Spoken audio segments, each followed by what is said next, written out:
When survival is in the mix, the body's going to make the best of the worst choice because the best of the best is unavailable. So whatever you're doing is your body's best effort at surviving. And the body doesn't really want to get rid of something that is keeping it alive, right? So dissociation is entirely about survival, and mindfulness is entirely about healing. They're very, very different things. They're very rival and very counterintuitive to one another, too. Today, I'm pleased to introduce my special guest, Christine Forner. She's an international expert, published author, clinician, and teacher on the intersection of dissociation, mindfulness, and complex trauma. She is a compassionate force in the world of trauma therapy, a seasoned clinician, and a leading expert in dissociation and mindfulness. With a career that spans over 3 decades, Christine has dedicated her life to understanding and unraveling the often misunderstood and neglected field of complex trauma and dissociation. Without further ado, Christine Forner. So happy to have you here. It's wonderful to be here. Thank you very much for inviting me. Thank you. I found out about Christine when I read her book, Dissociation, Mindfulness, and Creative Meditations, Trauma-Informed Practices to Facilitate Growth. And as I started reading it, I was really taken aback. And since then, it took me a while to get through. And just overall, it was very powerful for me. I wanted to tell you that it just really spoke to me. And I felt like it really brought back a lot for me. Like, I think I've gone through a tremendous journey and I kind of had forgotten about, stuff that I had went through. But as I was reading this, it kind of brought me back, like, this is what it feels like, so it's a very, very powerful book. Thank you very much. Yeah, I'm just going to share, from the preface, for example, there's just so many great pieces, but here it says, dissociation is, in essence, living with a series of many incomplete sentences. Dissociation is a necessary reaction to a situation that has no answer, a way to live with things that are not seen or are impossible to describe. And in so many other parts of the book, it talks about dissociation just kind of from the stance of it's this thing, yet it's so internal, it's so invisible. And you also called it's the land of unawareness. And all these different ways that you kind of talk about it just really brought me back, because I remember that I struggled with it so much with my binge eating. And it always felt like I could never put my finger on it. It's like I'm trying to get to that moment, but I could never find it. It was always gone. And it was this darkness. And it was like this mysterious, like the monster, or like this. I'm always trying to I'd always say to myself, okay, today I'm going to be with my emotions, or I'm not going to binge today or something. But then it's kind of somehow it was always fleeting. And then it was I just don't know what happened. And it was this darkness. It was exactly as you said, this invisibility, this darkness, this unknowing. And I felt like there was just this part of myself I don't even know. I'm in so many ways, dissociation is the absolute polar rival opposite of mindful awareness. So one of the things that it really is it's a void. It's a nothingness. It's a lack of awareness. It's a lack of presence. It's a lack of definition. It's really fueled by neurochemistry that is very extraordinarily similar to an anesthetic, right? When we are in surgery, we don't remember what's happening. And when we are powerfully dissociating, we don't remember what happens. When we are under an anesthetic, the pain is numbed. When we are intensely dissociative, the pain is numbed. And for most people, you were saying, you'd wake up and you're like, I'm going to do this today. That will and intentionality, I'm going to do this today. You cannot do that when dissociation is driving the train. Your mind may want to do this more than it wants to breathe, but it will not be able to do it because there's a hierarchy of survival happening. And when survival is in the mix, the body's going to make the best of the worst choice because the best of the best is unavailable. So whatever you're doing is your body's best effort at surviving. And the body doesn't really want to get rid of something that is keeping it alive, right? So dissociation is entirely about survival, and mindfulness is entirely about healing. They're very, very different things. They're very rival, very counterintuitive to one another too. Absolutely. Yeah, I think about awareness, like, for example, just with eating. And in the case of binge eating, it's like, if we can eat mindfully, that in and of itself, if you can put the phone away, for me, the phone was always the vortex, and it's like you get in your phone and the next thing you're just like in this groove of the pattern. If you have an issue with binge eating, one of the things that's driving your train is that throwing up process produces dissociation. It's an extra added, that's the word I'm looking for. It's like more grease to the wheels kind of thing. And there's lots of things that help us dissociate. There's lots of things that take us away. As a matter of fact, I think probably most of what drives modern society, 95% of it, is dissociative or dissociative in nature, some type of way that we're trying to bypass why we're dissociating in the first place. What's under that dissociative process? What's underneath those dissociative barriers? And we don't live in a world that understands what's underneath that dissociative barrier. We don't live in a world that has the right language and the right meaning and the right context for what is under dissociation. What's under dissociation is excruciating physical and psychological pain. Excruciating. It's a feeling that is in many, many cases unbearable. That's why we dissociate. Yeah. And just the spectrum, you're talking about just our society in general really enables dissociation. I'm assuming social media and all this stuff. Can you elaborate on the spectrum of dissociation that can exist from, everyday life to clinically diagnosable disorders? I am of the belief that all dissociation, to call it dissociation, it must be part of the emergency cascade defenses. And I actually just, in that book, that's sort of when I really started talking about emergency cascade defenses. Now it's all I talk about. When we go into an emergency cascade response or a defense, which over a lifetime can become a response, the way that I like to actually frame this is in the land of blue, purple, and red. When we are in a place of safety, everything from our skin, our eyebrows, the molecules that are in our skin, the cells, everything from the outside all the way in has homeostasis, chemistry, and electricity. That's our sweet spot. We're working well. We have our needs met. We are engaged and able to be safe and secure. And by the way, humans haven't really been this way for about 10,000 years. We might have moments of it, but we don't have the purity of it that we used to for 290,000 years. So when we are blue, we're capable, able as adults to work fully from a mindful state, or I'm actually changing my language from mindful to nurturing, because that's what it is. It is a nurturing state, fundamentally, primarily, and evolutionarily. So when we are blue, we can feel what we feel and we know what we know, and it's regulated, meaning that we can upregulate and downregulate. We are in charge and have agency over ourselves, our bodies, our feelings, our thoughts, what we eat, how we sleep.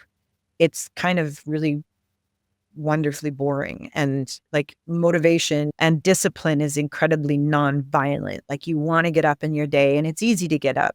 You make your bed and it's easy. You think about breakfast and it's easy. You think about what am I going to do today? And it's easy. Then you have red. So if that body goes into a state of emergency, every cell, all of our skin, which is called the integumentary system, the lymphatic system, the endocrine system, the reproductive system, the central nervous system. Sorry, I'm going back in my memory. I just was writing about this morning. The urinary tract system, the digestive system, and the blood system. All of these systems And I think there's like 12 of them. That's called the affective circuitry. That affective circuitry is basically the body, no mind involved. The mind is something very separate than the body. When that body deems that the death is likely or imminent, it's going to change all of the chemistry and all the electricity. It's going to change how the brain works. It's going to prevent certain brain structures from doing certain things, or it's going to stop certain brain functions doing what they normally do, or change what brain structures do. So, for example, when we go into an active state of defense, that's like the fight, the flee, and panic tend to be the active, and hard Mhm. freeze be the active ones. Things like the way that our lungs work change, our digestive. So we go into that sympathetic nervous system response. The digestion stops. There's extra energy being sent and extra activation being sent to the muscles. So not just calories, but also electricity is being sent to the muscles. The way that we hear, the way that we see, the way that we smell, those are all changing as we go into a dangerous place or an emergent state. When that happens, the body floods itself with adrenaline and cortisol and a bunch of other things. And it floods it through the digestive system. It floods it through the circulatory system, or like the blood system. That's the circulatory system. But it also excretes it out the bone marrow. Mm. It's an instant flood of the chemistry that is involved in action to live. If whatever's going on and we can't get to safety, which is our number one priority as a species, and our getting to safety means other people. If we can't get to safety and people aren't around, then dissociation kicks in. Mhm. So for us as a species, the need to be around other people is like 1,000 times greater than fight, flight, freeze, fawn, panic. So for us, the thing that saves us, the thing that made us, is safety with other human beings and everything. Like, so if we go red and we get around to be other people who are helping us, then we go blue. When we're in red, we don't know what's happening the same way we do as blue. We can't digest and process and understand what's happening to us the same way as blue. If we go into like a flee response, we're going to have very different choreography. If we go into a fight response, we're going to have very different choreography. But the body chooses these responses based on what is available, what are the resources available, how close safety is, how far safety is. So, for example, a small child doesn't really have any body resources because they're not very strong and they're not very fast and they can't run away. So they would choose panic, reaching out to the next human being, or dissociation, because flee and fight just aren't resources. Whereas an adult male, a young adult male, so, 20 to 30, they're very strong and they've got more testosterone than the rest of us do. So their resources is likely going to be fight. When fight kicks in, interoception goes out the window. Interoception is the capacity to have insight, the capacity to sort of stop and pause and go, what am I happening here? What is going on here? How am I feeling? How am I in relation to what's going on? That goes out the window. So when someone's in a fight response, they have zero self-awareness. I want you to hold on to that. Let's put this up here. That's something really important, because when we're in a fight response, we don't have self-awareness. We also, all of our human traits like empathy, attunement, these are all the parts of mindfulness, they go out the window in particular. You can still have empathy when you're in a flee response, or you can still have it when you're in a lot of the freeze responses. But when a fight response, empathy goes out the window. So we don't have connection to other people. So none of this anthropomorphizing is going to be happening when we're in a fight response. Anthropomorphizing is putting human qualities and traits to inanimate objects or other animals. That's it. Anthropomorphizing is empathy. We see the feelings of that creature or the possible experiences of that creature, or we feel their affect. We can feel their emotion. When we go into a fight response, that doesn't happen.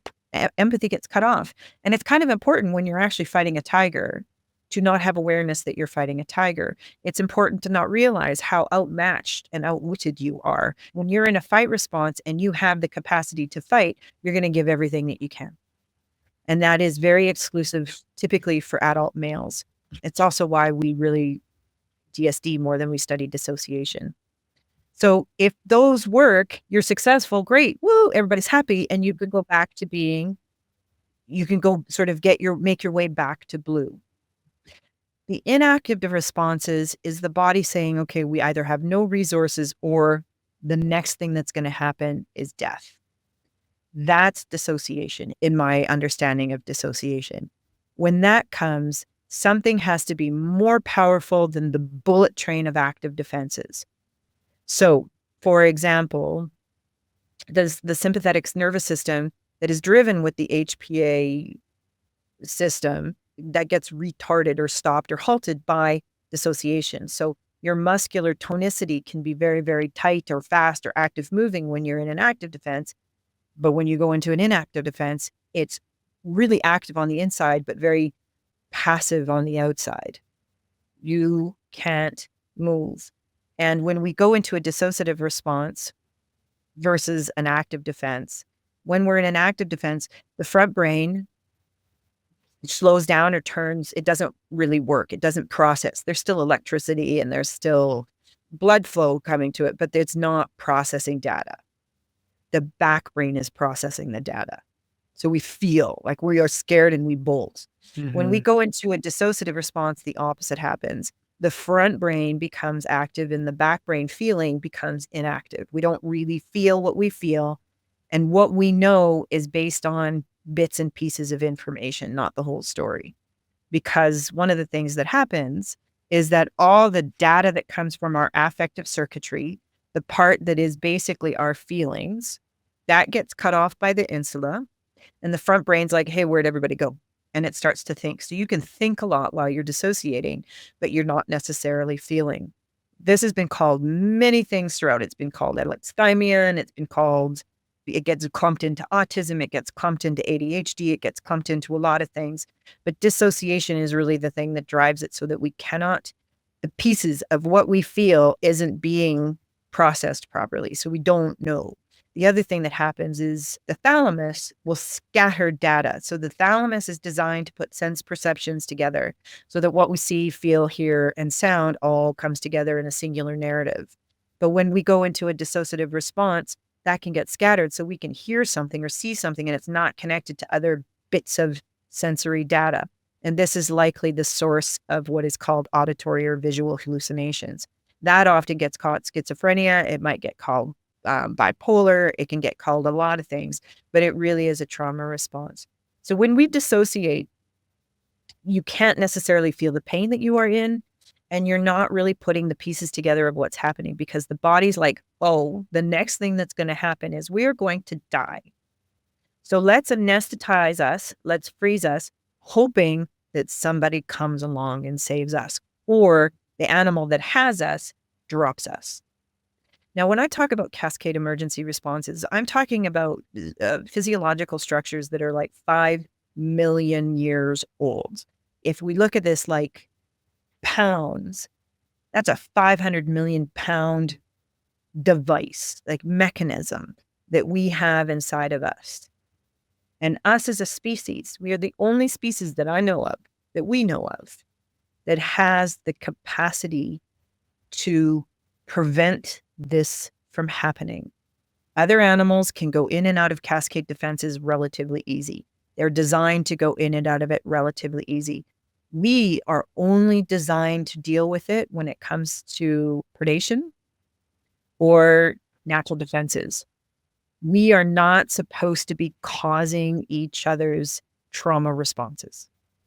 We have no backup plan for trauma responses. We have no backup plan for human-to-human harm, and we especially have no backup plan for human neglect. What I mean by neglect is a whole bunch of things. So for me, knowing that when we study neglect and we study like when babies dissociate, when babies are starting to secrete the endogenous opioids and the endogenous cannabinoids that are part of our emergency responses, we can secrete endogenous opioids when we're happy, but it gets countered with oxytocin. When we go into a cascade response, we just are flooded with heroin and pot, and there's no oxytocin to balance the high that it can feel like when we dissociate. So a lot of times, even when people are binging and purging, one of the things that can happen is that the level of threat, but it also can make us dissociate. And some people experience dissociation as elating. Mhm.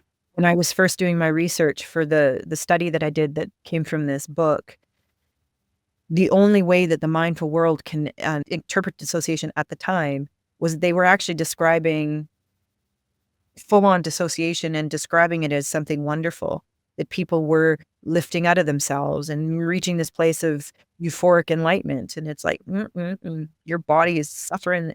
Your body must be suffering massively for that to be Yeah. happening. So for me, dissociation is only connected to death and dying. Mm. Very long way of me answering that, but yeah. For people who are looking to nurture themselves, who are on that journey, who, have experienced harshness in the world and want to turn into themselves, but are experiencing challenges. I know you mentioned in the book, having a healthy medial prefrontal cortex, having a well-functioning insula, doing certain exercises, focusing on the front of the face and the brain. How would someone start, like both from in a short-term perspective and a long-term perspective? If someone wants to do something like in the moment, do you have some strategies you suggest? And it's a long-term goal. Do you Right. have, would it be the same things or different things for a long-term perspective? So let's use the example of binge eating, right? So we're going to use the example of binge eating. Yeah. And you used an example of sort of having this mindlessness, and you Mm-hmm. just discovered that you're already eating a lot. Mm-hmm. In that moment, I would invite you to try and just pause, just simply taking a pause. If you can remember, sometimes Post-it notes are very, very handy, and you can put them all over your house going pause, pause, pause, pause. Mm-hmm. So when you take a pause, we're going to start activating the front brain structures that are responsible for mindfulness. So taking a pause. And then I'm going to invite people to sort of, you can bring your awareness to the front. If you're really, really panicking, sometimes just rubbing the front is enough to sort of calm you down a little bit. And that is plenty. But if you're still sort of with it enough, I invite you to go find a spot inside your body that you can feel. It might be the lungs, it might be the solar plexus, it might be the gut, but you can go feel a spot. It's going to be uncomfortable. But only one that you can feel, not like touching, but one that's like sort of Yes. like an interoceptive one inside. Yes. Okay. Right? So a tight chest, or it might be hot, it might be electric, it might be pressure, it might be tight, it might be tense, it might be the body with all the muscles coming in, because that's you feeling your body going into an emergency cascade response. So binge eating is going to be connected to an emergency cascade response. A thought of, I'm not going to do this today, is like a leaf on a tsunami. It's ineffectual. Thinking and changing our thinking is like a leaf on a tsunami when we're scared. It's pointless, or it's going to be distracting us. So if you find a spot, like say it's your tight chest, and then I invite you to put a pillow around you or a blanket around you or something that protects the body from the outside world. Hoodies are fabulous, right? You can put a hoodie on and feel the hoodie around you, noticing that there's material protecting your body from the outside world. That can also be really something that's handy. So feeling the spot, and then you focus and feel the spot. Try not to think. Try to allow those feelings to just do their thing. The more you pay attention to it and ask yourself the question, is there something I want to do right now? Is there something I need right now? What's the kindest thing I can do right now? Any of those things will likely lead you to what you really need right there and then versus how you're surviving with eating. So your body might say, I need to take off. I just got to get out of here. Right? You can mindfully move your feet. Your body will go, oh, okay, because you're not actually in danger. If you were actually in danger, you'd never be able to go in and feel yourself. Because you can think about it, that tells you that you're not actually in danger. That's your body struggling from going from red to purple. Purple's painful. Purple is not good. It's trying to get to blue. So the more blue you can add to your purple, the easier it is. And one of the things I need to let people know is nobody in the history of humanity has ever died from feeling a feeling. Trillions have died from us trying not to. Feelings will not kill you, even if they feel like death, even if they feel like knee buckling, terrifying pain. Your body, if it's got enough safety and security, knows what to do with it, and it's trying to heal. Feeling, I know this sounds cheesy, is healing. And we live in a world that's very phobic of feelings. We live in a world, like most interventions encourage people to do something besides feel, distract besides feel, think besides feel, write besides feel. And to get to blue, you've got to know how to feel and then somehow nurture that feeling. So what is nurturing? Nurturing is a variety of things, just like nutrition is a variety of things throughout a lifetime. I train for Ironmans. So once or twice a year, I do these massive, massive amounts of exercise. 4 months or 4 weeks before an Ironman, I cannot fill up. 2 weeks before an Ironman, I've been known to eat an entire box of Lucky Charms and 3 or 4 steaks and 2 or 3 baked potatoes. And I'm still starving because I'm exercising 25, 30 hours a week. Like my engine is good. And then when I'm done my Ironman, I don't eat anything for like 2 or 3 days because my stomach is like, that was rough, right? And I basically eat toast and I eat broth and I just don't eat very much because I'm listening to what my nutritional requirements are. What we need as 3-month-old baby is very different than what we need as a toddler. Toddlers don't eat very much, but an adult needs to eat very differently. Nutrition or nurturing is the same thing. It's basically, what can I do to give all of those things that I talk about mindfulness in the book? How can I give my body its presence, my presence? How can I give my body my own awareness? How can I give myself a way to communicate with the data of my affective circuitry? Because that's what mindfulness really is it's a one-way data manual for the needs of the body. And most of us, if you're having trouble eating, sleeping, relationships, if you're having trouble with, if autoimmunes are an issue, you're having trouble with regulation. You're not getting enough of your nurturing requirements for our species. So when you're having that, if you focus on that place and you find it, sometimes just putting your hands on it and rocking back and forth, that's it. Sometimes that's all we need. Yeah, I'm sorry. I'm giving you a lot of information, but this stuff is so sensical if you have a bigger picture of the foundation of why mindfulness is there and what dissociation is. Yeah. To me, understanding dissociation and understanding solves a riddle of humans that I know I spent my life wondering about. No, I appreciate all the information.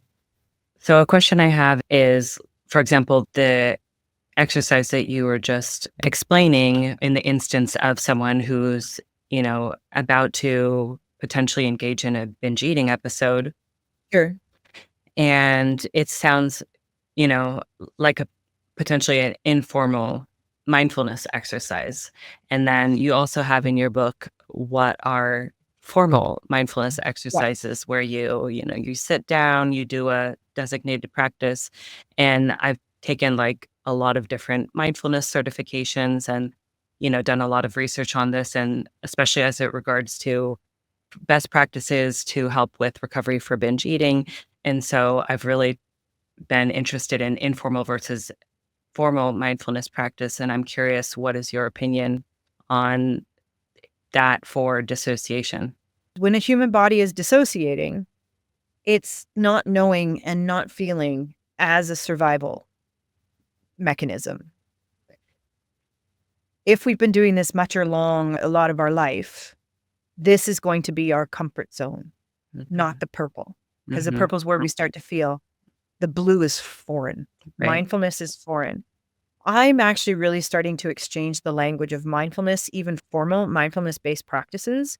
I think it's time we change it to the word nurturing, because that is what it is. The enlightenment that Buddha talked about, that is a Homo sapien homeostasis, minus the trauma that we've experienced over the last 10,000 years.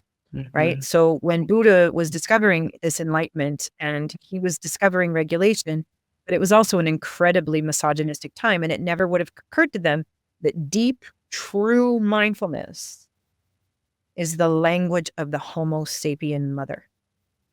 That the Homo sapien mother herself should be in a state of intense mindfulness for the first 3 years of her infant's life. And the only way to achieve this is if the father is there helping in a mindful state and the society is helping there in a mindful state. Like, mindfulness is bizarre when it comes to the world. When we are dissociating, and if you've been dissociating for a long time, because nurturing and mindfulness is so, it's in our cells, it's in our molecules, it's in our muscles, it's in our guts, it's in our skin, it's in every single part of us, that this is our baseline, that this is home. When you are mindful, or even try mindful, dissociation, this scared body is going to go, there it is, there's the thing I need, and it's going to drop dissociation. And it's kind of like waking somebody up in the middle of open heart surgery. It can be very disarming, very alarming. It actually can make people go straight back into red and like hard stay in red. So when you're introducing mindfulness, sometimes the practitioner being mindful in the client who is dissociating is far more effective. I call this securefulness. So securefulness is the mixture of mindfulness and secure attachment, because they're the basic same thing. But instead of it being an individual practice, it's a communal or an other practice. So sometimes having another person being mindful around you can help you become more mindful, because this is so innate. And that's a much gentler way to sort of move out of dissociation through the purple to get to blue. But if you don't have access to a secureful practitioner, then go really slow and really careful. Follow your own personal window of tolerance. If it makes you feel weird, if it makes you feel loopy, if it makes you feel scared, if it makes you feel anything that is weird, strange, wrong, or loopy, go back to what you were doing before that didn't make you feel weird and stay there a little bit longer. So in the book, I give the first principles, the first, like, go really slow, pay attention. Then we use imagery. And so for dissociation, I never use traditional mindfulness-based practices. If people are going to be mindful, they're wrapped up in blankets, they're snuggled, they're swaddled, they're hanging out with pillows, and they're covered, because mindfulness is like taking off our skin. And if you don't have anything underneath protecting you, you're raw, wide open, and vulnerable. And the body's like excited to do this, but it has no backup plan. It has no scaffolding. It has no gentleness in that nurturing place. So I think we have to be very careful of how powerful mindfulness really is. It's that 1 billion pound weight managing that 500 million pound weight. It's a lot stronger and more powerful. So both areas need to be respected, in my opinion. Absolutely. I think those are great, great tips. I notice for me, formal mindfulness seems a lot more overwhelming, like actually reading the book and checking out your kind of like the progression that you had at the end of the book as far as how you Yeah. take your clients with dissociation. Like, I honestly felt kind of freaked out about some of them. Yeah. And so then I was like, wow, I'm like, I know that I have more work to do, Yeah. because I'm like, I can tell that I'm not ready for some of those. And so for me, informal practices seem more manageable. And I definitely, speaking to what else you said, I definitely feel like the co-regulation from my partner has been infinitely helpful, and to help me to be mindful and to just stay regulated. Nurturing is powerful and it is strong. I think it's important to really understand that within a vast majority of human beings, our turmoil and our angst is our bodies begging for the need of nurturing. It's like we are relationally starved as a species and have been for generations upon generations. But if you can figure out how to become present with your pain, if you can figure out how to bring in blue to your purple, then you are you will be deeply, innately comfortable in your body. I love that. My last question for you is you mentioned I had never heard of this before. I believe it's called, is it the Procerus muscle? Procerus. Procerus muscle. Procerus or my friends in America. I'm Canadian, so it's the difference like between my friend, she's American, and she calls it's pro, and it's the Canadian version of Okay. Procerus. Okay. So it's for people who don't know, it is Procerus. And yeah, so that was your step number one, is to basically be with. Can you talk about that and kind of lead me through? You said like touching it. I was kind of imagining this, just holding it. It can be like this. It's just soft and gentle. Basically, what it does is it sort of changes the direction of us thinking. And I don't know for sure because I don't have an fMRI machine and I haven't tested this, but it starts to soothe us. You'll often notice that moms do this to infants a lot, moms and dads. People do this to infants a lot, and it settles and soothes them. It's a soothing place. But we also know that if I were to touch the whole face, it produces delta waves, which is soothing, which is what we produce when we're sleeping. So this is very soothing. Nurturing is soothing. It's tenderness, it's gentleness. And that is the thing that drives the human train, not this hustle, bustle, kill or be killed. We're close to chimpanzee kind of nonsense, right? We are designed to be domesticated and tamed and nurtured and to be soothed when we're scared constantly so that we don't ever spend time in scared. And the more you're soothed, the less you are scared, the more real bravery you have versus this false bravado or a fight response. I just think that there's a lot of possibilities, and it can start with something as gentle as rubbing the front of your face. I love that. That's beautiful. Okay. Thank you so much for your time. I think that's a wonderful message to bring nurturing more into our lives. And I look forward to your future books. And thank you so much for this book. If anyone wants to follow you, should they sign up for your newsletter on your website, or what's the best way to get to follow? It's Christine at ChristineForner.com. I love that. Thank you so much, Christine. It's been a pleasure. Thank you.